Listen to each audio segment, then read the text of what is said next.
Welcome back students on this digital platform of easy higher education. तो जैसा कि हम लोगों ने प्रीवियस लेक्चर में ZM ग्रुप को अपने डिफ़ाइन कर लिया था और ZM सर्कुलर प्लस के साथ अबेलियन ग्रुप हमने दिखा लिया था और ये भी बात कर लिया था कि जो ZM स्टार डॉट जब हम लेंगे, सर्कुलर डॉट लेंगे, तो वो ग्रुप तभी बनाएगा जब M क्या हो, प्राइम हो, अदरवाइज़ वो ग्रुप नहीं बनाएगा। बात ठीक। अब एक बार फिर से हम लोग ZM पर थोड़ी सी और बात कर लेते हैं जो कि आपके लिए एग्जाम्पल इम्पॉर्टेंट होगा। जैसा कि हम लोगों ने ZM डिफ़ाइन किया था, इसमें क्या होते हैं, इक्विवेलेंस क्लासेस होते हैं। ये क्या है, इक्विवेलेंस क्लासेस का सेट होता है। 0 बार क्या है, 0 के इक्विवेलेंस क्लास है, तो उसमें बहुत सारे एलिमेंट आएंगे, पॉजिटिव भी आएंगे, नेगेटिव भी आएंगे। 1 है, 1 से जितने भी रिलेटेड हैं इस कॉन्ग्रुएंस मॉडुलो M से वो सारे एलिमेंट आएंगे, पॉजिटिव भी आएगा, नेगेटिव भी आएगा। बात ठीक। तो अब इसमें आपको कोई नेगेटिव एलिमेंट नहीं दिख रहा है, डायरेक्टली आपको सामने से नेगेटिव एलिमेंट नहीं दिख रहा है, ठीक। तो क्या नेगेटिव एलिमेंट इसमें नहीं बिलोंग करते हैं? जैसे मान लीजिए अगर हम Z6 लें या कुछ भी ZM ले लें, मान लीजिए हम Z6 ले लेते हैं सर्कुलर प्लस के साथ, ठीक। अब अगर हम बात करें या मैं आपसे क्वेश्चन पूछूं कि क्या -5 Z6 में है कि नहीं है, तो एक बार आपको देखने से लग सकता है नहीं, इसमें तो 0 से स्टार्ट होता है, 5 तक जाएगा। भाई Z6 क्या होगा, Z6 होगा 0 की इक्विवेलेंस क्लास, 1 की, 2 की, 3 की, 4 की एंड 5 की। तो ये -5 कहाँ से आ गया, ठीक। तो बट आपको ये पता है कि अगर हम M की वैल्यू 6 लिए हैं तो ये क्या कर रहा होगा, ये M बराबर 6, Z6 मीन्स हमारे सेट ऑफ इंटीजर को 6 पार्ट में तोड़ रहा होगा, 1 2 3 4 5 6। मान लीजिए 0 की क्लास हो जाएगी, कहीं पर 1 की क्लास आएगी, कहीं पर 2 की, कहीं पर 3 की, कहीं पर 4 की, 4 हो गए, एक और कर लेते हैं 5, ठीक। तो ये क्या कर रहा होगा, जो M = 6 है, ये कॉन्ग्रुएंस रिलेशन के साथ हमारे सेट ऑफ इंटीजर को इन 6 बराबर भागों में बांट रहा होगा, ठीक। वो अलग अलग क्लासेस आएंगी।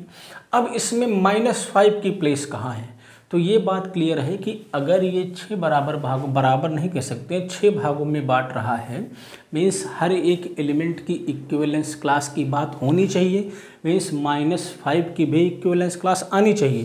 तो अब -5 की इक्विवेलेंस क्लास, इनमें से जिससे भी ये -5 रिलेटेड होगा उन्हीं की क्लास के बराबर आएगी, मीन्स -5 उसी एलिमेंट को, इनमें से किसी न किसी एलिमेंट को रिप्रेजेंट करेगा। अब किसको रिप्रेजेंट करेगा, -5 की क्लास हमें निकालनी पड़ेगी, तो पता चलेगा कि ये किसके इक्वल है, किस एलिमेंट से हम इसे करिस्पॉन्डिंग इसकी बना सकते हैं, ठीक। तो आप देखिए इसका एक तरीका है, जो 6 है, बात क्या होती है, रिलेशन प्लस कैसे डिफाइन होता है कि अगर इससे बाहर का एलिमेंट लेते हैं, आइदर वो नेगेटिव हो या पॉजिटिव हो, बस मैटर ये है कि जिस एलिमेंट की बात कर रहे हैं अगर वो इस सेट में नहीं दिख रहा है तो इस सेट में उसे लाने के लिए क्या करते हैं, यहाँ जो M की वैल्यू होती है उससे उस एलिमेंट में डिवाइड करते हैं। तो क्या करना पड़ेगा हमें, 6 से -5 में डिवाइड करना पड़ेगा। अब बताइए कितनी बार जाएगा, जाहिर सी बात है नेगेटिव टाइम से ले जाना पड़ेगा, तो कितनी बार जाएगा, और कम बार ले जाना भी पड़ता है। तो अगर हम -1 बार लेके चले जाएं तो क्या आ जाएगा, -6 और प्लस हो जाएगा तो क्या बन जाएगा, 1 आ जाएगा। इसका मतलब क्या है कि 1 की जो इक्विवेलेंस क्लास है, ये जो -5 की वैल्यू हो गई, ये 1 बार के इक्वल हो गई, दोनों की क्लासेस मैच करेंगी। और आप ऐसे भी इसको समझ सकते हैं कि 6 क्या करें, A - B को डिवाइड करें, तभी रिलेशन होता है, तभी दोनों की क्लास बराबर आएगी, तभी दोनों रिलेटेड होंगे। तो यहाँ से आप चेक कर सकते हैं, जो 6 है -1 -5 को डिवाइड करेगा, या हम 1 - -5 भी कर सकते थे, 6 दोनों के केस में डिवाइड होगा। तो इसका मतलब क्या है, -5 का जो रिप्रेजेंटेटिव एलिमेंट है इसमें वो क्या है, 1 है। ऐसे ही किसी की भी कोई भी नेगेटिव वैल्यू दी हो, उसके करिस्पॉन्डिंग ZM में हमेशा कोई ना कोई उसका रिप्रेजेंटेटिव प्रेजेंट होगा। ठीक, तो ऐसा मत समझिएगा अगर नेगेटिव दिया है तो नेगेटिव से इसमें बिलोंग नहीं करते हैं। एक्चुअली ये हैं क्या, ये सारे सेट्स हैं, ये क्लासेज हैं, इनमें बहुत सारे एलिमेंट हैं, हर एक एलिमेंट की क्लासेज में बहुत सारे एलिमेंट हैं। तो इनकी वैल्यू और इनमें जो सेट्स में इनमें एलिमेंट हैं इनकी वैल्यू सब बराबर ही तो होगी। बस हमने उसमें से अपने कन्वीनियंट के लिए इस सिंबल को चूज़ कर लिया, हम कोई और सिंबल भी इस क्लास से ले सकते थे, तो उससे फ़र्क नहीं पड़ता है। ठीक, ये थोड़ी सी बात हम लोगों को करनी थी ZM के रिगार्डिंग, तो ये हो गई। अब हम लोग कुछ और बात करेंगे। एक स्पेशल टाइप का फंक्शन होता है जिसे हम लोग आइलर-फाई फंक्शन कहते हैं। तो पहले हम लोग आइलर-फाई फंक्शन को समझेंगे, जो कि बहुत सारे ग्रुप्स का आर्डर निकालने में, टोटल नंबर ऑफ सब ग्रुप्स निकालने में आगे हम लोग देखेंगे कैसे काम आएगा। तो अभी हमको क्या समझना है, आइलर-फाई फंक्शन समझना है। तो उसके पहले आइलर-फाई फंक्शन किस फंक्शन के अंतर्गत आता है, वो एक जनरल आपका टैबू होगा, उसके अंतर्गत आपका आइलर-फाई फंक्शन आएगा। तो एक जनरलाइज्ड हम लोग डेफिनेशन देने जा रहे हैं कि अरिथमेटिक फंक्शन क्या होता है। अरिथमेटिक फंक्शन इसीलिए हम लोग पढ़ते हैं, पहले स्टार्टिंग में बेसिक क्लासेस इसी के लिए फंक्शन की लगाई जाती हैं, क्योंकि हमें वेरियस टाइप्स के फंक्शन को पढ़ना होता है ग्रुप थियरी की स्टडी में। तो अगर फंक्शन ही आपको नहीं पता होगा, उसके बेसिक प्रॉपर्टीज़ नहीं पता होंगी, 1 1 ऑन 2 बाइजेक्टिव मैप नहीं पता होगा, तो आप स्पेशल टाइप के फंक्शन के बारे में भी थोड़ा सा आप हिचकिचाएंगे समझने में। तो जैसे ही अब हम लोग पढ़ लेते हैं तो फंक्शन जैसे दिमाग में आए तुरंत आ जाता है। दो सेट्स के बीच में एक रूल है जो डोमेन के हर एक एलिमेंट को किसी न किसी से जोड़ेगा और एक एलिमेंट दो जगह पर नहीं जाएगा, मीन्स हर एक एलिमेंट की जो इमेज होगी वो यूनिक होगी। ठीक, तो देखते हैं अरिथमेटिक फंक्शन क्या होता है। अरिथमेटिक फंक्शन तो बहुत ही सिंपल सा डिफिनीशन है, ऐसा मैप जिसका जो डोमेन हो वो सेट ऑफ नेचुरल नंबर हो और जो उसका को डोमेन हो वो आइदर कॉम्प्लेक्स, पूरे का पूरा कॉम्प्लेक्स सेट हो जाए या कॉम्प्लेक्स के किसी सबसेट के बराबर हो, तो ऐसे मैप को क्या कहेंगे, अरिथमेटिक मैप या अरिथमेटिक फंक्शन कहेंगे। तो अ मैप डिफिनीशन लिख लेते हैं, अ फंक्शन या map F from set of natural number two complex number. कोई भी मैप जिसका डोमेन नेचुरल नंबर हो और को डोमेन कॉम्प्लेक्स नंबर हो, या अगर और प्रिसाइज हम लोग डिफाइन करें तो कोई भी सेट D जो कि क्या है, कॉम्प्लेक्स नंबर का सबसेट है, ये मैप होगा अगर इन प्रॉपर्टीज़ को सेटिस्फाई करता हुआ, मीन्स डोमेन नेचुरल नंबर, को domain subset of complex number. तो ऐसे किसी भी मैप को हम क्या कह देंगे, अरिथमेटिक फंक्शन कह देंगे। Is called arithmetic function, what ever its definition doesn't matter, बस डोमेन n होना चाहिए, को domain subset of complex number होना चाहिए। कॉल्ड अरिथमेटिक फंक्शन,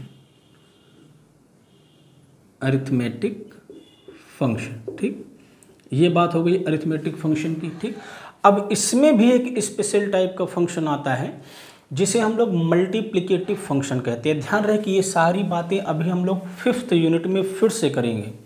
जब हम लोग 5th यूनिट का नाम हमने आपको बताया था अरिथमेटिक, तो उसमें हम लोग इसकी बात फिर से करेंगे, लेकिन चूंकि आइलर-फाई फंक्शन का थोड़ा सा यूज़ होगा इस यूनिट में, थोड़ा सा क्या है उसको बहुत ही मान सकते हैं, इम्पॉर्टेंस है, तो इसीलिए इसको मैं डिफाइन एक बार यहाँ पर कर दे रहा हूँ और जब 5th यूनिट में बताऊँगा तो वहाँ भी एक बार हम लोग इसे और पढ़ेंगे। ठीक, तो अगला जो टाइप है फंक्शन का वो है मल्टीप्लिकेटिव फंक्शन।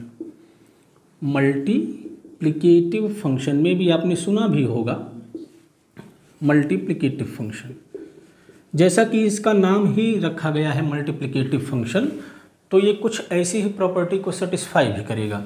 तो देखते हैं, a arithmetic function, an arithmetic function, an arithmetic function, an arithmetic function f from n to d,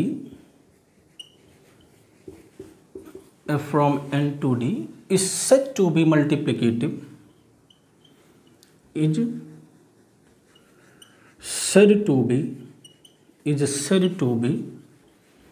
multiplicative function is said to be multiplicative function क्या हो जाए, कब किसी मैप को हम मल्टीप्लिकेटिव फंक्शन कहेंगे, इससे to be multiplicative function if, अगर हम कोई दो इंटीजर लें इफ, और जिनका जो जीसीडी है ग्रेटेस्ट कॉमन डिवाइजर, मीन्स दोनों में डिवाइजर कॉमन ना हो, तो ये इम्प्लाई करें कि f of m into n ये इक्वल हो जाए f m into f n के। फॉर ऑल नहीं कह सकते हैं, वेयर, क्योंकि वो आगे कंडीशन लगी है, जो एम एन है वो नेचुरल नंबर्स हैं, और कैसे नेचुरल नंबर्स हैं, जिनका जीसीडी 1 है, जो कि को प्राइम है। अगर दो को प्राइम इंटीजर्स हैं हमारे पास, पॉजिटिव इंटीजर्स नेचुरल नंबर्स, दो को प्राइम नेचुरल नंबर्स हैं, और अगर उनको हम f पर उनके मल्टीपल पर अप्लाई करते हैं, तो जो f है अगर वो m और n पर डिस्ट्रीब्यूट हो जाता है, अलग अलग ऑपरेट हो जाता है, तो ऐसे मैप को क्या कहा जाता है, मल्टीप्लिकेटिव फंक्शन कहा जाता है। ठीक, इसका जो सबसे ईजीएस्ट एग्जाम्पल है आइडेंटिटी मैप। आइडेंटिटी मैप आप यहाँ पर अप्लाई करेंगे तो m इंटू एन ही आएगा, फिर उसको आप i m into i n लिख सकते हैं, जो बेसिक एकदम सिंपल सा है, आप समझने के लिए उसका इस्तेमाल कर सकते हैं। तो इस तरह का जो मैप होगा वो क्या कहलाएगा, मल्टीप्लिकेटिव फंक्शन कहलाएगा।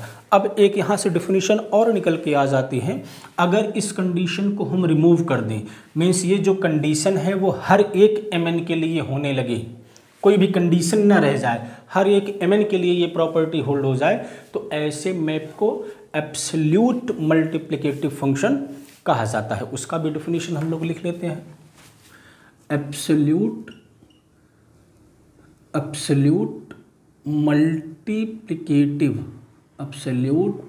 Multiplicative function,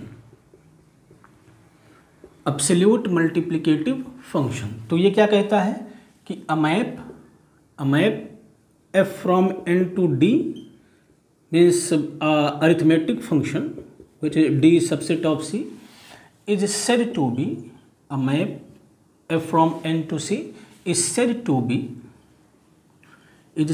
be absolute multiplicative function AMF, absolute multiplicative function if, यदि क्या हो जाए, f of m into n equals to f m into f n for all m n belongs to n. यही दोनों में difference है।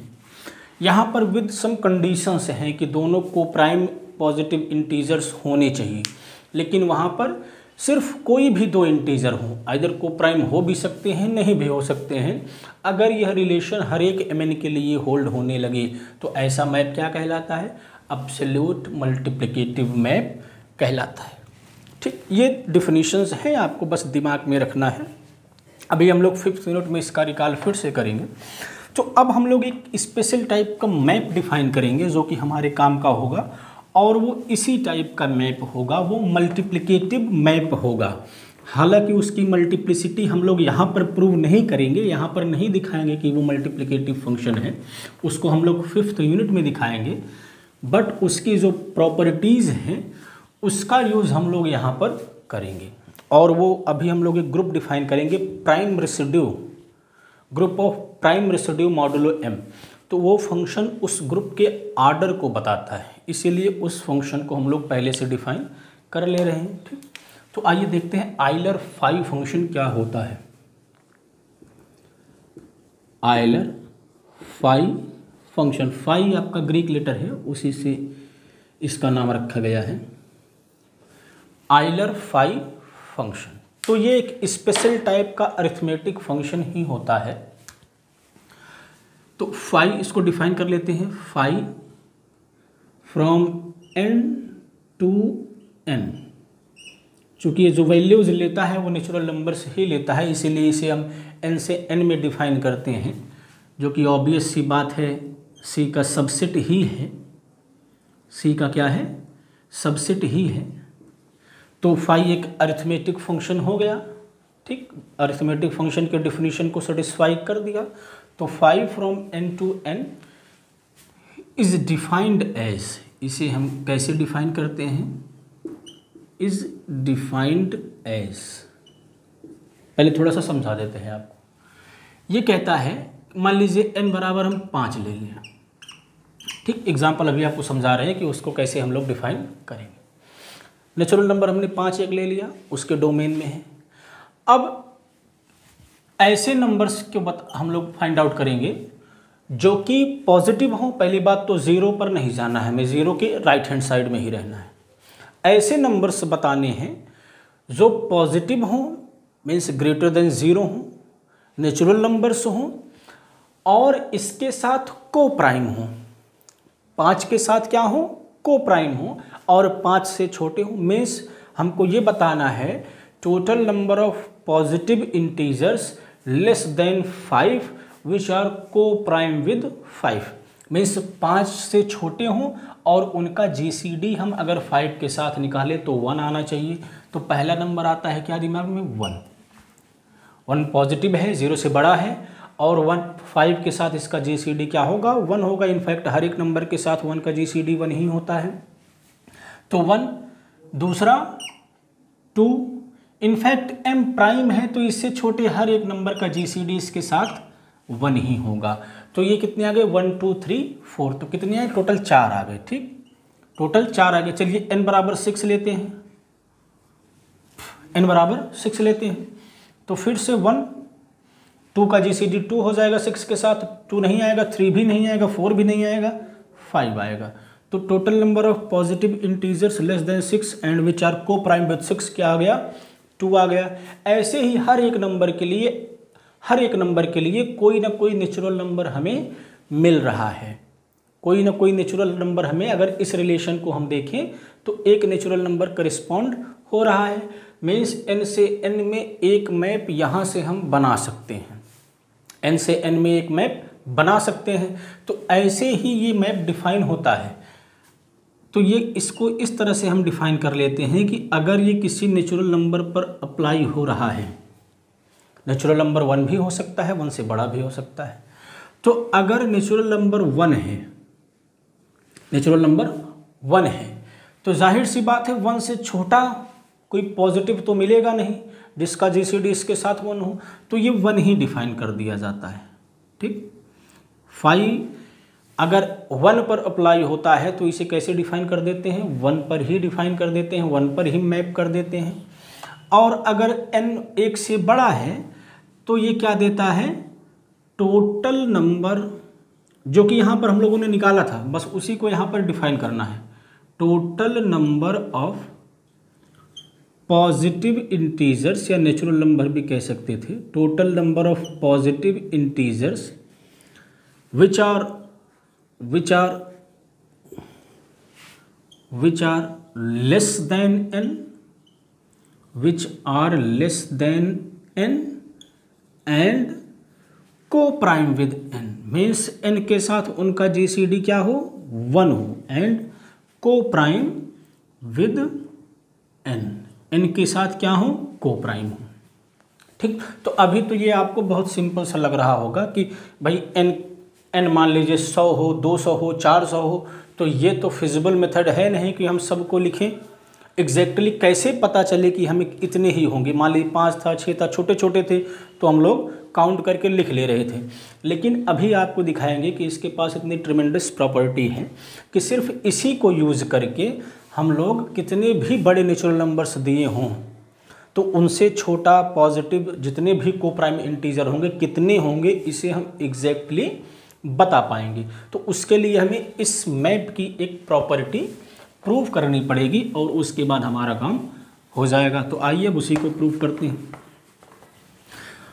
और यहाँ पर हम लोग एक चीज़ यूज़ करेंगे जिसका प्रूफ यहाँ पर नहीं देंगे, उसे आपको नोट में करके अभी लिखना होगा।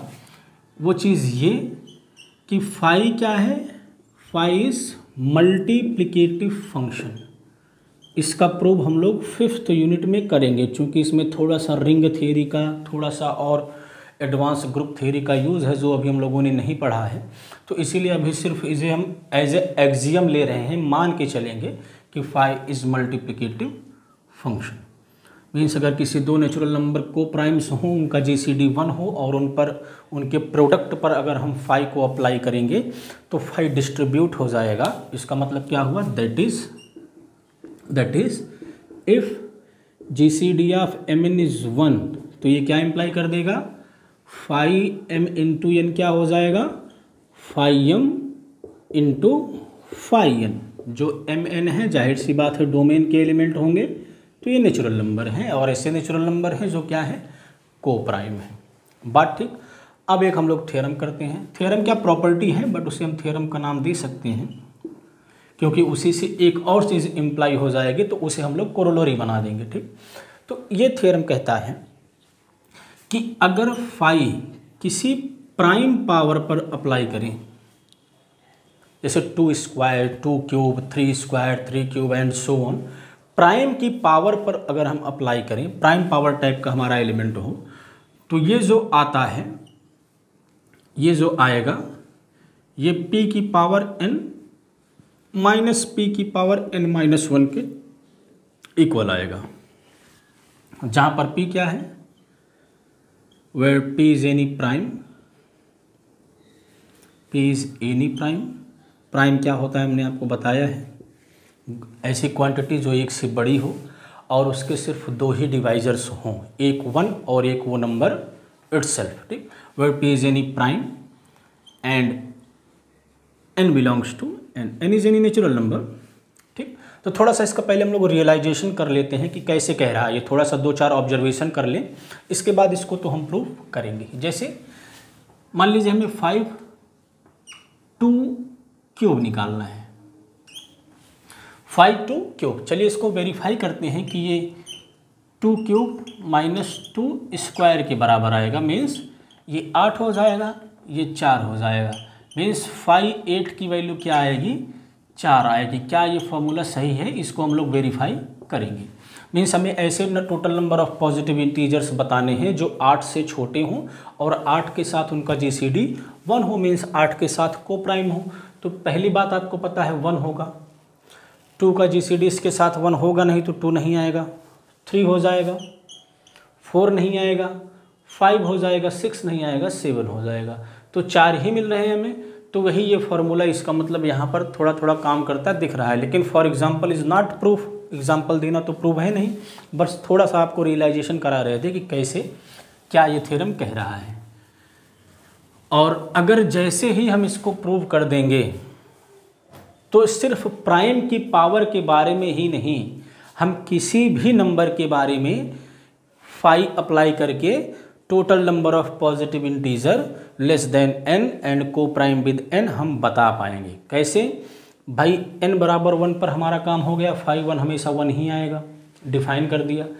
लेकिन जब प्राइम पावर की बात आ जाएगी और ये हमारे पास आ जाएगा, तो हमें पता है कि किसी भी नेचुरल नंबर को, फंडामेंटल थ्योरम ऑफ अरिथमेटिक, किसी भी नेचुरल नंबर को हम प्राइम्स की पावर में और उनके प्रोडक्ट में रिप्रेजेंट कर सकते हैं। उसको किसी भी नेचुरल नंबर को इस फॉर्म में एक्सप्रेस किया जा सकता है, कोई समस्या नहीं होगी। और फिर क्या करेंगे, दोनों साइड में फाई को अप्लाई कर देंगे।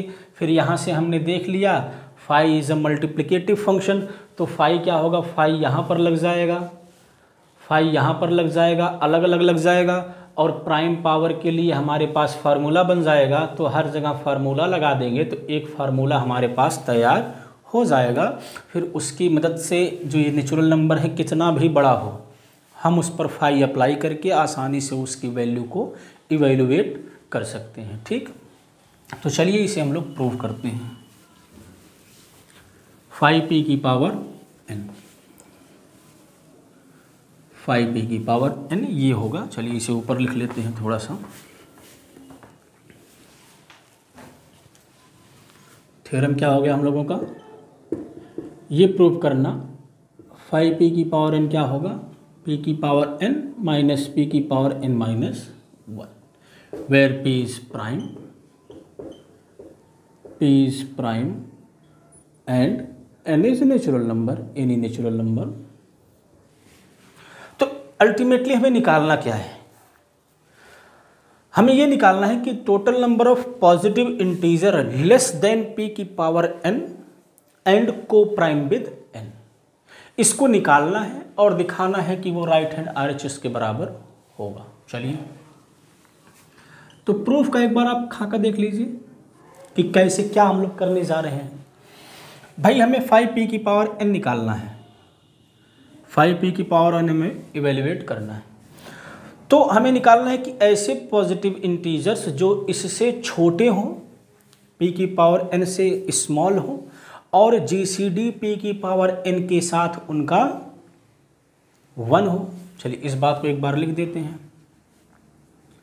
Total number of positive integer, total number of positive integer, कैसे पॉजिटिव इंटीजर्स जो कि क्या हो, लेस देन p की पावर n हो, p की पावर n से छोटे हों और उसके साथ को प्राइम हो, and coprime with p की पावर n, ये इसका मतलब है।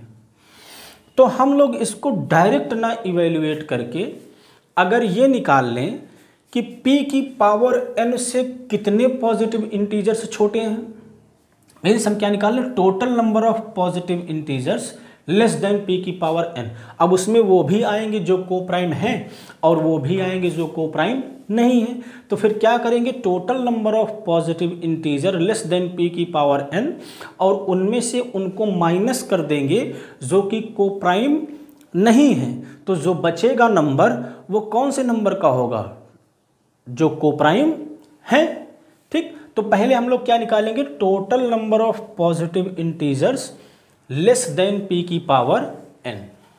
ठीक, जैसे हम पूछें 10 से छोटे कितने पॉजिटिव इंटीजर, तो आप तुरंत कहेंगे 9। भाई जिस नंबर की बात करें उसको हटा देंगे और बाकी जितने भी बचे सब छोटे हैं। तो ऐसे ही कह रहा है p की पावर n से छोटे, तो p की पावर n को निकाल देंगे तो कितने बचेंगे, p की पावर n माइनस 1। तो इतने टोटल नंबर हैं पॉजिटिव इंटीजर्स के जो कि p की पावर n से छोटे हैं। ठीक, now total number of positive integer, ध्यान रहे कि जब ये थ्योरम आपको करना है तो पहले फाई की डिफिनीशन आपको लिखना है। तो ये काम करने से पहले आप यहाँ पर फाई की डिफिनीशन लिखेंगे, वो बताना ज़रूरी होता है। सो total number of positive integers, total number of positive integers less than p की पावर n क्या हो जाएगा, इसी में से एक घटा देंगे। भाई टोटल पॉजिटिव इंटीजर 10 हैं तो 10 के 10 होते हैं, लेकिन 10 वाला हटा देना है तो 9 बचेंगे, 10 माइनस 1। ऐसे ही टोटल p की पावर n तक जाना है, फिर p की पावर n को हटा देना है तो उससे एक कम कर देंगे, p की पावर n माइनस 1। ये total number of positive integer हमें पता चल गया। अब क्या करना है, अगर हम ये निकाल लें कि कितने हैं जो को प्राइम नहीं है, कितने हैं पॉजिटिव इंटीजर्स जो को प्राइम नहीं हैं और उनको इस टोटल में से घटा देंगे तो 5p की पावर आ जाएगा, मीन्स जो को प्राइम है उनका नंबर हमें पता चल जाएगा। तो चलिए लिखते हैं कौन कौन से को प्राइम नहीं है। All the integers positive integers, चलिए पॉजिटिव ब्रैकेट में लिख देते हैं, विच are not coprime with which are not co-prime with p की power n, which are not co-prime with p की पावर n r। कौन कौन से, 1 तो नहीं रह जाएगा क्योंकि 1 को प्राइम हो जाएगा p की पावर n के साथ। अगर हम p की बात करें तो p और p की पावर n का जो GCD होगा वो p आ जाएगा क्योंकि ये इसको डिवाइड कर रहा है, दोनों में p कॉमन है। ऐसे ही अगर हम 2p की बात करें तो 2p और p की पावर n का GCD फिर से क्या हो जाएगा, कम से कम p तो हो ही जाएगा। ऐसे ही 3p 4p, ठीक, ये सारे क्या हो जाएंगे, को प्राइम नहीं रह जाएंगे। ठीक, तो इसको हम इस मैनर में लिखते हैं, p आ गया, 2p आ गया, 3p आ गया, ऐसे ही बढ़ता जाएगा और ये कहाँ तक आएगा, p की पावर n-1 इंटू पी। ठीक, पी हर जगह पर कॉमन है, ये कोफिशिएंट इसका लगातार इंक्रीज कर रहा है, 1 आया, 2 आया, 3 आया, ऐसे ही कहाँ तक चला जाएगा, p की पावर n-1 तक। p की पावर n तक नहीं जाएगा क्योंकि ये p की पावर n+1 हो जाएगा अदरवाइज, और वो pn से क्या हो जाएगा, बड़ा हो जाएगा, तो आगे नहीं जाना है। p की पावर n हमारी अपर लिमिट है। ठीक, तो ये सारे नंबर्स हैं जो कि क्या हैं, को प्राइम नहीं है, विच are not coprime with p की पावर n। ठीक, अब यहां से आप देखिए कितने हो गए ये total, 1 2 3 dot dot dot p की पावर n-1। तो total number of positive integers which are not coprime with p की पावर n इज p की पावर n-1। ठीक, टोटल हो गए, बट ध्यान रहे ये p की पावर n-1 इंटू पी क्या है, p की पावर n के बराबर है, लेकिन जब 5p की पावर n लगता है तो लेस देन p की पावर n की बात होती है। तो total number of positive integers which are not coprime with p की power n and less than p की पावर n क्या हो जाएगा, p की पावर n-1 एक कम हो जाएगा भाई, इसको छोड़ देना है ना, क्योंकि ये p की पावर n के बराबर हो गया, तो एक निकाल देंगे। तो टोटल कितना था, अभी बिना निकाले p की पावर n-1, अब इसमें से ये वाला टर्म निकाल देना है तो -1। अब इसी नंबर को हम p की पावर n-1 में से माइनस कर देंगे तो काम हो जाएगा। तो अगली लाइन हमारी क्या होगी, so total number of positive integers, so total number of positive integers which are less than p की पावर n। यहाँ पर लेस देन की बात नहीं की थी हमने, total number of positive integers देख ली जो को प्राइम नहीं है। अब p की पावर n को निकाल देंगे, so total number of positive integers which are less than p की power n, which are less than p की power n and not coprime with, not and not coprime with p की power n। क्या हो जाएंगे, यहाँ पर total p की power n-1 थे, उसमें से लास्ट वाले टर्म को छोड़ देना है तो एक टर्म कम हो जाएगा। तो हमें क्या पता चल गया, total number of positive integers less than p की पावर n, और क्या पता चल गया, total number of positive integers less than p की power n and not coprime with p की पावर n। तो अब टोटल में से इसको घटा देंगे तो वो सारे बच जाएंगे जो को प्राइम हैं।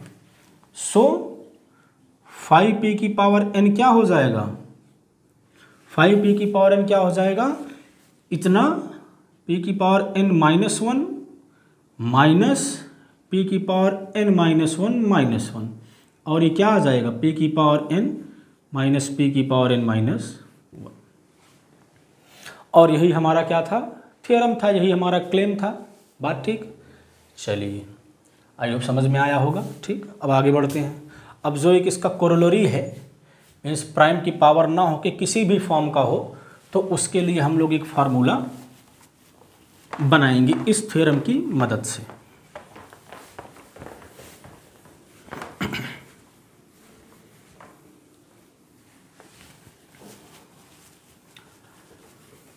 ये जनरलाइज्ड फार्मूला होगा हमारा,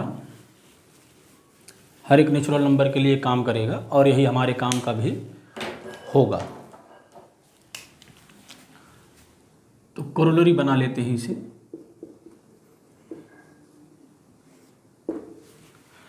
यह कहता है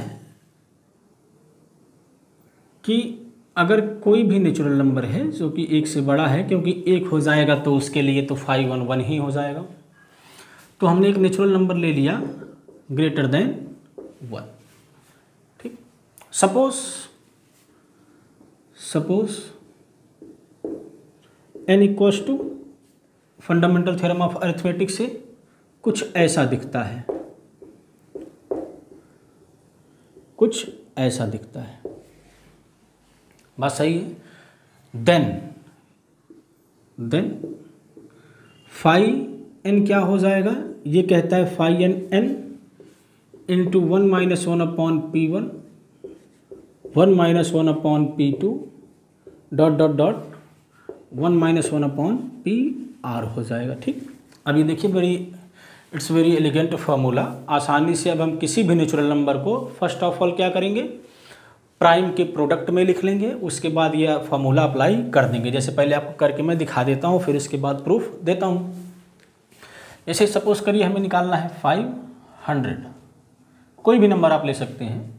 तो पहले हमको क्या करना होगा, 100 को इस तरह से रिप्रेजेंट करना होगा, मीन्स प्राइम फैक्टराइजेशन करना पड़ेगा उसका। तो कैसे कर सकते हैं, पहले 2 आएगा, जब 2 से डिवाइड कर देंगे तो 50 बचेगा, फिर 2 से डिवाइड होगा तो 2 स्क्वायर आ जाएगा, मीन्स 4 से डिवाइड करेंगे 25 बचेगा, फिर उसे हम 5 का स्क्वायर लिख सकते हैं। ठीक, तो 100 का प्राइम फैक्टराइजेशन ऐसे हो जाएगा। अब यहाँ पर क्या हुआ, P1 की वैल्यू 2 हो गई, अल्फ़ा 1 2 हो गया। अब इसमें देखिए अल्फ़ा 1 अल्फ़ा 2 अल्फ़ा आर का इस फॉर्मूले में कोई भी रोल नहीं है, मीन्स पावर्स में कुछ भी आए हमें कोई भी लेना देना नहीं है, सिर्फ यहाँ नीचे कौन आता है इससे मतलब है। तो P1 2 हो गया और P2 5 हो गया।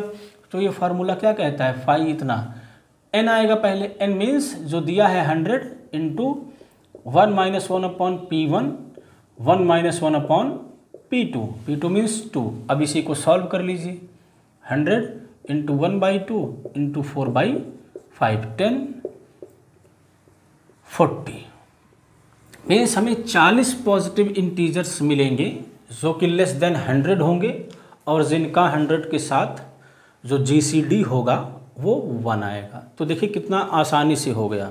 100 को लिखकर अभी उसके सारे हम निकालने लगते तो बहुत ही लेंदी वर्क हो जाता और करेक्टली आप निकाल पाते हैं ये भी आप नहीं कह सकते हैं। तो इस तरह से ये फार्मूला काम करेगा। अब आइए इसका प्रूफ देख लेते हैं हम लोग। ठीक, नाउ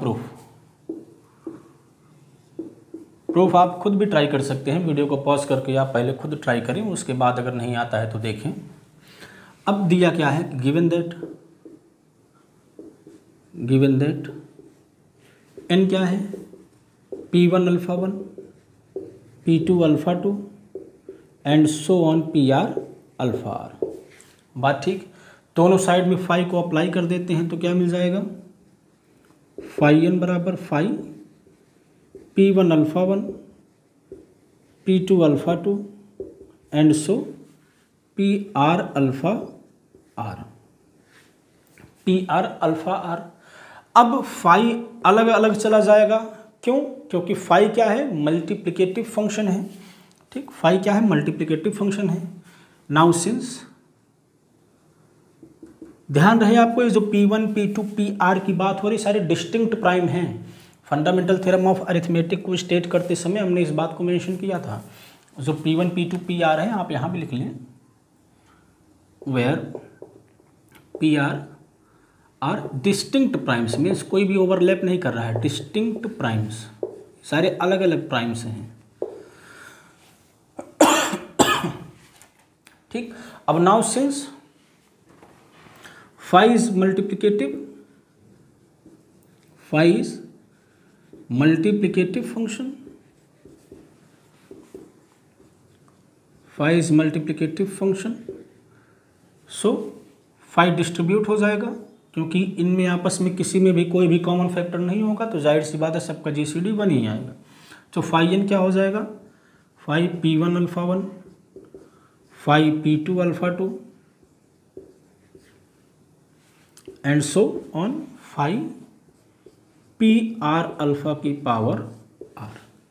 अब प्राइम पावर के लिए हमारे पास फार्मूला है, उन फार्मूले को अलग अलग अप्लाई कर दीजिए, हमारा जो फार्मूला है वो बन के तैयार हो जाएगा। चलिए अप्लाई करते हैं। फाई P की पावर अल्फ़ा क्या होगा, फाई P की पावर अल्फ़ा P की पावर अल्फ़ा माइनस P की पावर अल्फ़ा -1। तो उसी फार्मूले को हर जगह पर अप्लाई कर देना है। तो फाई n क्या हो जाएगा, पहला आएगा P1 alpha 1 minus P1 alpha 1 -1, यही थ्योरम अभी हम लोगों ने प्रूव किया। दूसरे ब्रैकेट में क्या आएगा, P2 alpha 2 minus P2 alpha 2 -1 and so on. Last में क्या आ जाएगा, PR alpha R minus PR alpha R -1। ठीक, देखिए अब हर जगह से यहाँ से P1 बाहर निकालते हैं, P1 की पावर अल्फ़ा 1 क्या बचेगा, यहाँ पर 1 और यहाँ पर अल्फ़ा वन माइनस वन था तो P1 अल्फ़ा वन वाला पार्ट चला गया तो P1 की पावर -1 बचा, तो उसे हम क्या लिख सकते हैं 1/P1। सिमिलरली यहाँ से P2 की पावर अल्फ़ा टू कॉमन लेंगे तो 1 - P2 एंड सो ऑन। यहाँ से PR की पावर अल्फ़ा आर कॉमन लेंगे तो 1 - 1/PR। अब जो कॉमन लिया उनको सबको आगे लेके चलते हैं तो क्या बन जाएगा P1 alpha one, P2 alpha two dot dot dot PR alpha R, और जो ब्रैकेट्स में बचे हैं उनको भी लिख देते हैं P2 एंड 1 - 1/PR। ठीक, अब शुरुआत में आपको थ्योरम में ही दिया है कि इसकी वैल्यू क्या है n है, तो यहाँ पर n लिख दीजिए और फार्मूला आपका रेडी हो गया। अब आप इसे अप्लाई करिए। ऐसे ही अपने मन से भी कोई भी नेचुरल नंबर लीजिए और फाई को एवेल्युएट करिए, इससे आपकी प्रैक्टिस हो जाएगी। ठीक, तो ये थ्योरम था और इस थ्योरम की मदद से फाई n हमें कंप्यूट करना कंपैरेटिवली बहुत ही इजी, ट्रेमेंडसली इजी हो गया। ठीक, चलिए अब इसको जो बताने का मकसद था, इसीलिए हमने एक्चुअली इसे हमें यूनिट 5 में बताना चाहिए था, उसे वहीं पर है ये। बट अभी अब जो हम लोग ग्रुप डिफाइन करने जा रहे हैं, ये उस ग्रुप में कितने नंबर ऑफ एलिमेंट होंगे उसे आसानी से डिटेक्ट कर लेता है, आसानी से बता देता है। क्या करता है, आसानी से उसे बता देता है। ठीक, चलिए अब एक देखिए फिर से हम लोग ZM पे एक बार और, क्योंकि ये जो ग्रुप बताने चल रहे हैं ये डायरेक्टली उसी से रिलेटेड है। अब हम लोग एक नए टाइप का ग्रुप देखेंगे जिसका जो नाम होगा prime residue modulo M group. ठीक, जिसे हम लोग UM से डिनोट करते हैं। तो ये आपके लिए एग्जाम्पल में होगा, ग्रुप के एग्जाम्पल में जो पहला ग्रुप हम लोगों ने देखा था ZM देखा था, फिर उसको प्लस के साथ देखा, उसको डॉट के साथ देखा, और अब एक नए टाइप का ग्रुप हम लोग बनाएंगे। और वो ग्रुप क्यों बनाएंगे सवाल ये उठता है। तो जैसा कि हम लोग जब ZM प्लस देखते हैं, बात को समझिएगा, जब हम लोग ZM प्लस देखते हैं तो ये तो अबेलियन ग्रुप बन जाता है, इसमें कोई भी हिंड्रेंस नहीं आती है, कोई भी प्रॉब्लम नहीं आती है। बट जब हम ZM डॉट लेते हैं, ZM है ये, जब हम ZM डॉट लेते हैं तो यहाँ समस्या किसकी आती थी, यहाँ पर 0 का इन्वर्स नहीं मिलता था, फिर हमने 0 को भी निकाल दिया। ठीक, उसके बाद भी समस्या आती है, उसके बाद निकालने के बाद बाइनरी ऑपरेशन की समस्या आ जाती है। मीन्स 0 नहीं है तो अगर M कंपोजिट नंबर था तो हमें 2 नंबर्स मिल जाते थे कि M को हम उनके प्रोडक्ट में रिप्रेजेंट कर सकते थे और फिर वो 0 आ जाता था, जबकि 0 इसमें होता नहीं है। जैसे छोटे से एग्जांपल से हम लोगों ने समझा था, Z6 डॉट लिया था स्टार के साथ। ठीक, तो इसमें हम लोगों ने पाया कि इसमें हमें 2 एलिमेंट 2 और 3 ऐसे मिलेंगे कि जो इसकी वैल्यू आएगी 0 आ जाएगी। इसके 2 नंबर्स का प्रोडक्ट 0 आ गया, लेकिन 0 इसमें है नहीं तो ऑपरेशन बाइनरी ही नहीं रह गया था। ठीक, उसके बाद हमने और आगे प्रोसीड ही नहीं किया था और आगे इन्वर्स की बात ही नहीं की थी। चलिए मान लीजिए अब इस वाले प्रॉब्लम को ना देखें, हम सिर्फ ये देखना चाहें कि Z6 स्टार डॉट में किस किस एलिमेंट का इन्वर्स हमें मिलेगा। क्या अगर बाइनरी को छोड़ दें, बाइनरी पर ना केयर करें, तो क्या हर एक एलिमेंट का इन्वर्स मिलेगा। तो ये बहुत ही इंटरेस्टिंग है कि यहाँ पर हर एक एलिमेंट का इन्वर्स नहीं मिलता है। Z6 में हर एक एलिमेंट का इन्वर्स नहीं मिलता है। जैसे हम 1 की इन्वर्स की बात करें तो 1 का इन्वर्स तो 1 ही हो जाएगा, 1 से 1 में मल्टीप्लाई करेंगे तो आइडेंटिटी आ जाएगा। ठीक, अगर 2 की इन्वर्स की बात करें, मीन्स 2 में हमें एक ऐसा नंबर मल्टीप्लाई करना है कि उसको चाहे लेफ्ट से मल्टीप्लाई करें या राइट से मल्टीप्लाई करें, क्या आ जाए 1 आ जाए। तो क्या आप Z6 में कोई एलिमेंट बता सकते हैं जिसको अगर हम 2 में मल्टीप्लाई कर दें तो 1 आ जाए। जैसे मान लीजिए 2 को 1 में मल्टीप्लाई करते हैं तो 2 ही रह जाएगा, 2 का 2 में करते हैं तो 4 आ जाएगा, 2 का 3 में करते हैं तो 6 तो 0 हो जाएगा। ठीक, फिर 2 का 4 में करेंगे 8 हो जाएगा, इससे डिवाइड करेंगे तो फिर से 2 आ जाएगा, 1 नहीं आ जाएगा। फिर 2 का 5 में करेंगे 10 आ जाएगा, 4 आ जाएगा। मीन्स किसी भी हाल में हमें ऐसा कोई भी नंबर यहाँ पर नहीं मिलेगा कि जो कि 2 का इन्वर्स हो जाए। ऐसे ही हमें 3 का इन्वर्स भी नहीं मिलेगा, 4 का इन्वर्स भी नहीं मिलेगा, 5 का इन्वर्स मिल जाएगा क्योंकि 5 है तो 5 में 2 से मल्टीप्लाई करेंगे 10 हो जाएगा, जिसकी वैल्यू 4 होगी, 1 नहीं होगा। फिर 3 से करेंगे तो 5 3 15 हो जाएगा, फिर से उसकी वैल्यू 3 आ जाएगी, नहीं होगा 20, 500 के 20 होगा। बट अगर हम 5 का 5 से मल्टीप्लाई करेंगे तो 25 आ जाएगा, और जो 25 की वैल्यू है 6 से डिवाइड करने पर रिमाइंडर 1 आएगा, तो वो 1 आ जाएगा। मीन्स इसका इन्वर्स क्या हो जाएगा 5। तो हमें इसमें 1 का इन्वर्स मिला और 5 का इन्वर्स मिला, और किसी का इन्वर्स नहीं मिला। ठीक, तो सवाल ये उठता है कि कैसे पता करें, एग्जैक्टली हमें कैसे पता चल जाए कि इस नंबर का इन्वर्स मिलेगा और इस नंबर का इन्वर्स नहीं मिलेगा। तो इसमें जो अगला ग्रुप हम लोग डिफाइन करते हैं वो ZM स्टार डॉट के उन सारे एलिमेंट्स का कलेक्शन लेके बनाते हैं जिनका इन्वर्स एग्जिस्ट करता है। बात को समझिएगा, अगर हम लोग प्राइम लें ZP स्टार डॉट, ये तो अबेलियन ग्रुप हो गया, इसमें हर एक एलिमेंट का इन्वर्स मिलेगा ही मिलेगा। लेकिन जब ये हम लें M, कुछ भी हो सकता है, कंपोजिट हो सकता है, प्राइम हो सकता है, तो प्राइम हो गया तो हर एक एलिमेंट का इन्वर्स मिलने लगा, कोई बात ही नहीं करनी है। लेकिन जब कंपोजिट होगा तो हर एक एलिमेंट का इन्वर्स ज़रूरी नहीं है कि वो मिले, जैसा कि हमने यहाँ से समझा, Z6 से हमने समझा। तो इसमें क्या था कि 1 और 5 का इन्वर्स हमें मिल रहा था। ठीक, तो इस बात को कैसे हम पता करें कि एग्जैक्टली अगर ZM स्टार डॉट दिया है तो हम ये बता पाएँ कि इसमें कितने एलिमेंट का इन्वर्स मिलेगा, किस किस एलिमेंट का इन्वर्स मिलेगा। ठीक, तो इसमें दोनों के पास जो खास बात है कि हम लोग गेस्चर बना रहे हैं कि क्या इन दोनों के पास क्या खास है कि जो इसका इन्वर्स मिल रहा है। तो अगर आप देखिए, ऑब्जर्व करें, 1 और 6 का GCD निकालें तो 1 आएगा, 5 और 6 का GCD निकाले तो 1 आएगा, बाकी किसी भी नंबर के साथ 6 का GCD 1 नहीं आएगा। तो हम यहाँ से गेस करते हैं कि जो ZM स्टार डॉट के वो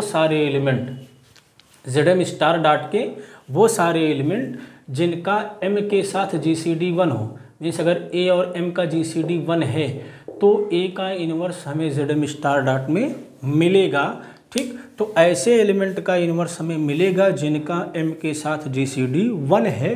तो इसी टाइप के एलिमेंट का हम लोग एक कलेक्शन बनाते हैं और उसे हम लोग UM से डिनोट करेंगे। किससे डिनोट करेंगे? UM से डिनोट करेंगे। और वो क्या होगा? Set of all the elements whose inverse exist in ZM star dot. तो ये UM हम लोग बनाएंगे, UM। इसमें क्या करेंगे? ZM के वो सारे एलिमेंट लेंगे, ZM के वो सारे एलिमेंट्स का कलेक्शन लेंगे जिनका क्या है, M के साथ जो GCD है या जो हाईएस्ट कॉमन फैक्टर है वो क्या हो, 1 हो। सेट बन गया। अब जो ऑपरेशन इस पर हम लोग कंसीडर करेंगे, जो बाइनरी ऑपरेशन कंसीडर करेंगे वो सर्कुलर डॉट होगा। वही ZM स्टार डॉट का ऑपरेशन यहाँ पर इंड्यूस करा देंगे। Now consider the system, now consider the pair UM dot. जो डॉट है ये कहाँ का है? डॉट वही वाला डॉट है, induced from ZM star dot. ठीक, यही वाला डॉट है जो वहाँ पर लिया गया है। मीन्स उसका जो डिफिनीशन होगा डॉट का वो सिमिलर होगा जो हमने ZM डिफाइन करने के बाद सर्कुलर प्लस और डॉट डिफाइन किया था। क्लियर? एक बार और डिफाइन कर देते हैं। तो ये डॉट कैसे डिफाइन होगा? डॉट इज डिफाइंड बाय, जब भी आप किसी ग्रुप का डिफिनीशन दें या किसी ग्रुप को आपको डिफाइन करना है तो ऑपरेशन को आपको डिफाइन करना ज़रूरी होता है। वो अंडरस्टूड हो भी तब भी आप उस ऑपरेशन के बारे में बताएंगे, हाँ ये वाला डॉट है, ये रियल नंबर वाला डॉट है, ये कॉम्प्लेक्स नंबर वाला डॉट है, इसी तरह से जो सर्कुलर डॉट है ये ZM का डॉट है। ये सारी बातें आपको बतानी पड़ेंगी और उस ऑपरेशन का डिफिनीशन भी आपको लिखना पड़ेगा। तो ये कैसे डिफाइन होता है कि अगर ये किसी दो एलिमेंट के बीच में लगा तो ये क्या आएगा, ये A डॉट B बार के ही बराबर आ जाएगा यदि क्या हो, जो A डॉट B की वैल्यू है वो क्या हो, M से छोटी हो, बाहर न जा रही हो। और अगर बाहर जा रही है तो R के बराबर आ जाएगा, जहाँ पर R क्या है, वेयर R इज रिमाइंडर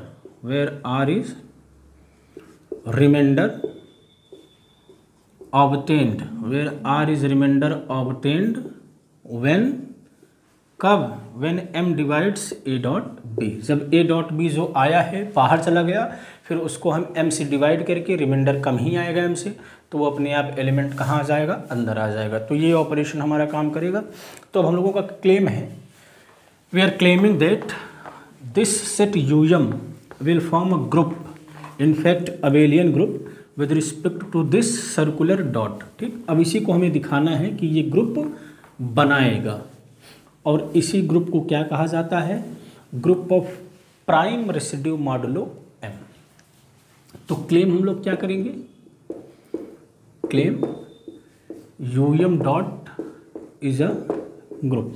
ठीक, um किस एलिमेंट का सेट है? zm के उन सारे एलिमेंट का सेट है जिनका m के साथ जो ग्रेटेस्ट कॉमन डिवाइजर है, जो GCD है, वो 1 है। या दूसरे शब्दों में कहें तो zm स्टार डॉट जो हमारा पेयर है, सिस्टम है, तो उसमें जितने भी इन्वर्टिबल एलिमेंट्स हैं, जिन जिन एलिमेंट का इन्वर्स मिलता है, उसका एक कलेक्शन क्या है? um है। ठीक, with respect to operation dot, circular dot. अब इसे हमें ग्रुप दिखाना है, तो बाइनरी तो बाय डेफिनेशन हो जाएगा। पहला कंडीशन बाइनरी या closure property. So by definition सिर्फ आपको यही लिखना है, और उसकी डिफिनीशन बाय डेफिनेशन ये अपने आप क्या हो जाएगा? बाइनरी हो जाएगा। एसोसिएटिव प्रॉपर्टी की बात करें तो ऑलरेडी वो होल्ड हो जाएगी। क्यों? क्योंकि zm स्टार डॉट में एसोसिएटिव प्रॉपर्टी होल्ड होता है, और जो um है उसी का सबसेट है। भाई ये um क्या है? um में zm के ही तो एलिमेंट लिए गए हैं, zm के ही एलिमेंट लिए गए हैं, तो um क्या हो जाएगा? इस पर भी जो डॉट है वो एसोसिएटिव हो जाएगा। तो सिर्फ आपको लिख देना है एसोसिएटिविटी, एसोसिएटिविटी। तो क्या बताएंगे? Clearly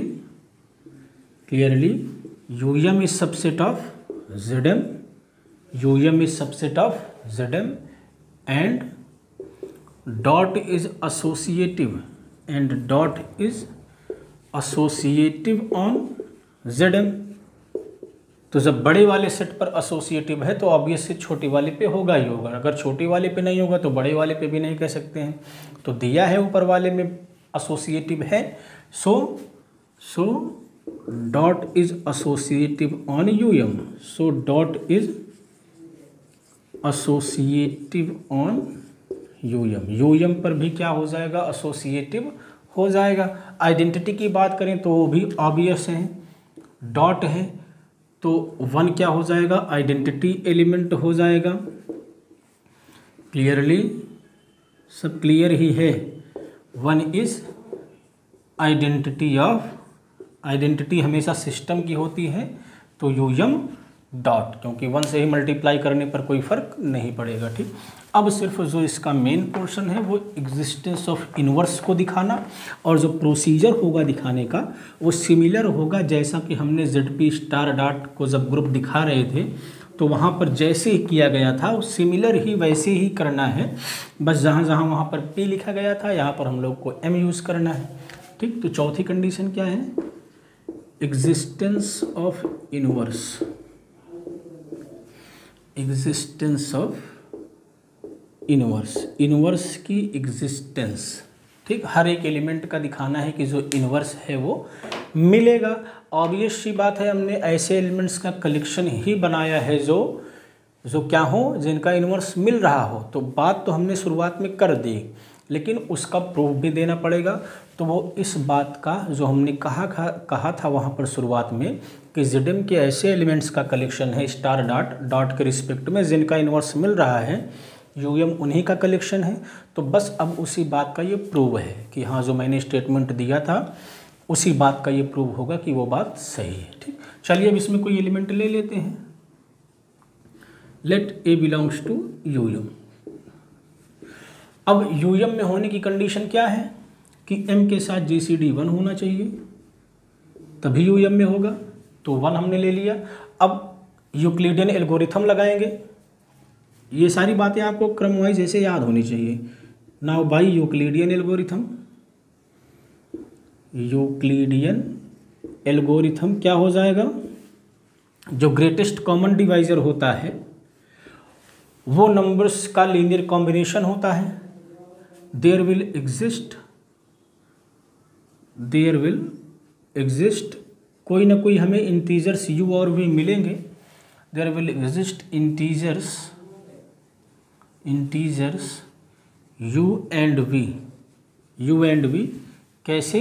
such that au plus mv क्या हो जाएगा? 1 हो जाएगा।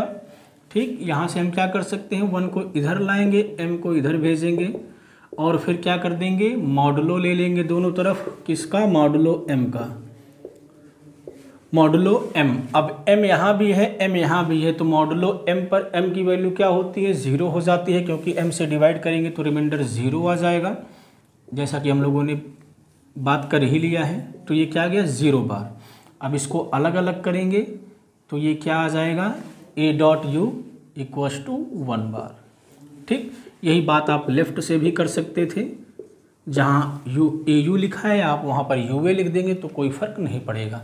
तो यहाँ से क्या बात निकल के आ रही कि जो u है, u a का इन्वर्स है। u क्या है? a का इन्वर्स है। लेकिन बात फिर से वही सवाल उठता है कि ये इन्वर्स तो है, लेकिन क्या ये u हमारे um के अंदर है? ये बात हमें प्रूव करना पड़ेगा, जैसे वहाँ पर किया था। तो u um में कब होगा? जब m के साथ इसका GCD 1 हो। तो अब हमें क्या दिखाना है कि जो u है इसका m के साथ GCD 1 होगा। तो हमने वहाँ पर लीनियर कॉन्ग्रुएंस का यूज़ किया था, उसी का यूज़ फिर से होगा। तो आप लीनियर कॉन्ग्रुएंस को फट से निकाल करेंगे, तुरंत पेज पलट के देखेंगे तो क्या कहता है। अब फिर से हम यहाँ 1 से आते हैं, इसको 1 मान लेते हैं। कौन सा था? ये था, ये, इसे 1 मान लेते हैं। नाउ फ्रॉम फर्स्ट, या क्लेम करेंगे, पहले क्या क्लेम करेंगे? जो दिखाना है हमें कि जो u बार है वो um में होगा। दैट इज़, इसके लिए क्या दिखाना पड़ेगा कि u और m का जो GCD है वो क्या है? ग्रेटेस्ट कॉमन डिवाइजर 1 है, क्योंकि um में रहने की यही कंडीशन है। ठीक, तो आप देखिए फ्रॉम फर्स्ट क्या हो जाएगा? au -1 equals to m minus v, ये हमारे पास है। और ये क्या कहता है? m में किसी इंटीजर से मल्टीप्लाई करेंगे तो au -1 मिल जाएगा। मीन्स जो au -1 है वो m का मल्टीपल है। इसका मतलब जो m है, m क्या कर रहा है? au -1 को डिवाइड कर रहा है। तो लीनियर कॉन्ग्रुएंस या कॉन्ग्रुएंस रिलेशन क्या कहता है? This will imply au is congruent to 1 modulo m। यही तरीका होता है, सिमिलर है। वहाँ पर जो समझ गया उसे यहाँ पर फटाफट समझ में आ रहा होगा, कोई भी समस्या नहीं होगी। तो au -1 हो गया। इसका मतलब क्या है कि जो u है, या कहें जो a है, a इज सॉल्यूशन ऑफ किसका? ux। a की जगह पर यहाँ पर x रख देंगे, ux congruent to 1 modulo m। a क्या हो गया? इस लीनियर कॉन्ग्रुएंस का सॉल्यूशन हो गया। और सॉल्यूशन कब एग्जिस्ट करता है? ये बात हमने की थी, सॉल्यूशन मिल रहा है। इसका मतलब क्या है कि u और m का जो GCD है वो a1 को डिवाइड कर रहा होगा। इसका मतलब क्या है? u m का GCD 1 को डिवाइड कर रहा होगा, और GCD हमेशा पॉजिटिव होता है। तो 1 को डिवाइड करने वाला पॉजिटिव इंटीजर सिर्फ 1। तो ये क्या हो जाएगा? ये इम्प्लाई कर देगा um इज़ 1, और ये इम्प्लाई कर देगा कि u बार कहाँ बिलोंग करता है? um में बिलोंग करता है। तो हमने ये भी दिखा दिया। तो हर एक एलिमेंट का इन्वर्स भी मिलने लगा, और इसका मतलब क्या है कि जो um है वो ग्रुप होता है। बस चीज़ें बेसिक्स आपको अपने दिमाग में बैठा लेने हैं, उसके बाद समस्या नहीं है। नींव अगर कमज़ोर होगी, छोटी छोटी डिफिनीशंस आपको नहीं याद होंगी, लापरवाही करेंगे तो फिर समस्या होगी। एटलीस्ट डिफिनीशंस आपको सारी याद होनी चाहिए, किसकी क्या डिफिनीशन होती है। ये बात हो गई। इसका मतलब क्या हुआ?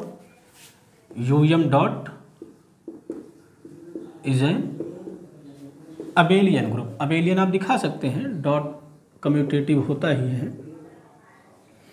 और इसे क्या कहते हैं? And is known age group of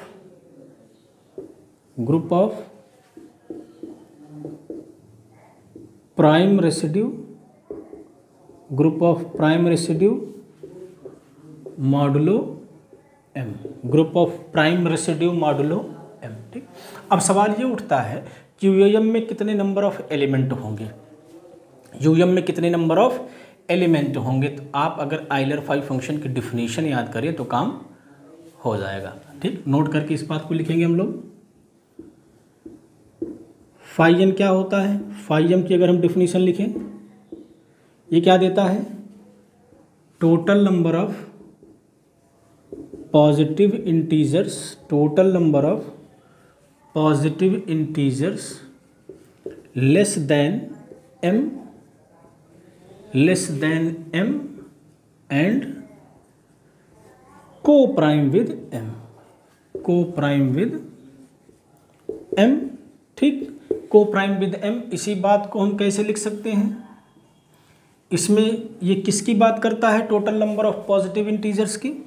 means ये क्या देगा, अब यूएम क्या है हमारा, यूएम क्या है, एंड यूएम इज, इसमें वही सारे इंटीजर्स आते हैं जेड के जिनका क्या हो, m के साथ जीसीडी 1 हो। तो ये भी तो यही बात कह रहा है, ये किसको काउंट कर रहा है, ऐसे नंबर्स को काउंट कर रहा है जिनका m के साथ जीसीडी 1 हो, और इसमें क्या रखे हुए, वही सारे एलिमेंट रखे हुए हैं जिनका जीसीडी 1 है। तो ये क्या इंप्लाई करेगा, number of element in UM, number of element in UM is equals to phi m, is equals to phi m. और अभी आगे हम लोग डिफाइन करेंगे कि जो नंबर ऑफ एलिमेंट होता है ग्रुप में उसे ग्रुप का ऑर्डर कहा जाता है, ऑर्डर ऑफ द ग्रुप। तो यूएम का ऑर्डर क्या हो गया, फाई एम हो गया, क्योंकि यूएम में कौन कौन से जेड के एलिमेंट्स हैं जिनका m के साथ जीसीडी 1 है।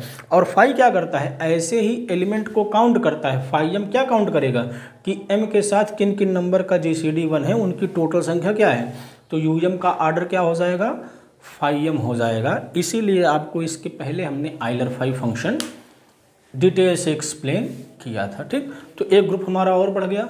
अब मिलेंगे नेक्स्ट वीडियो में, नेक्स्ट लेक्चर में, तो हम लोग और भी एलिमेंट और भी ग्रुप्स की बात करेंगे। जैसे क्लाइंस 4 ग्रुप एक होता है, फेलिक्स क्लाइन का हमने आपको इंट्रोडक्शन क्लास में उनके बारे में बताया था।